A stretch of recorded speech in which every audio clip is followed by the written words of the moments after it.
Welcome back. As we close out American Heart Month, we leave you with the story of Paul Ward, the late father of Brown star Denzel Ward. In 2016, he passed away from cardiac arrest. Now his family is advocating in his honor. Here's Lindsay Buckingham. At the heart of the Bedford community is Paul Ward Jr. Everybody in this neighborhood hears us. Forever honored as the beloved principal at Carylwood Intermediate School. He was very supportive, of his staff and of his teachers and of the kids. And as the father to Brown star cornerback Denzel Ward and brother PJ. It wasn't just like this tough love. It was like, yeah, it's tough love, but I love you. Yet this tough guy, he just had the biggest and yet the softest heart. And he met no strangers. Never let a single person down. I think everyone felt like this is my best friend. Paul is the type of person, he had their back. He had everyone's back. Even his own. Paul dedicated to health and fitness. At 46 years old, he loved to work out.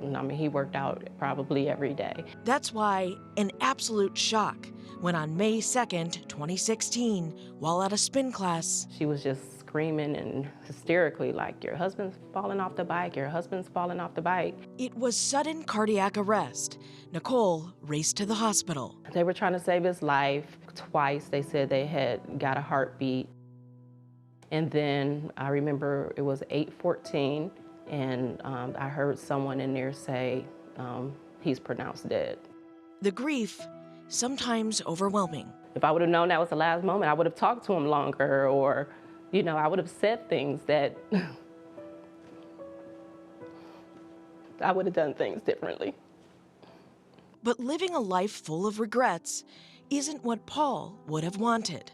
It's not the Ward way.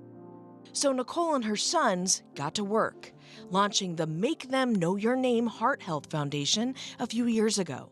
His life could have potentially been saved if someone would have used CPR or if they would have activated an AED. An AED that was just 32 steps away from Paul.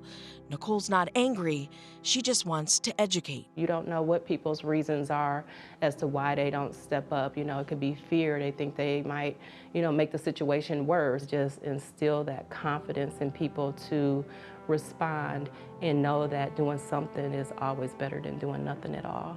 The foundation does just that, donating and delivering AEDs to local businesses and public facilities, teaching CPR like at the recent Go Red for Women luncheon for the American Heart Association. If the person is not breathing, begin chest compression. Denzel and PJ show up a lot to support Mom. Well, thank you so much.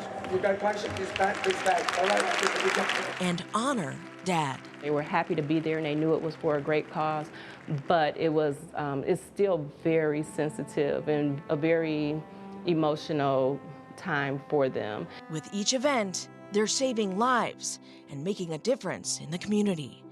The example of Paul Ward Jr. Paul is proud of me because I didn't give up, and I'm continuing to teach the boys what I believe he started to teach them before he passed.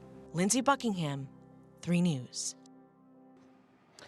And in a few weeks, the Make Them Know Your Name Foundation is hosting a fundraiser to promote CPR and AED education. It's called the Cleveland All-Star Fitness Expo and Comedy Bash. If you want to go, we have a link for you posted on our website, WKYC.com.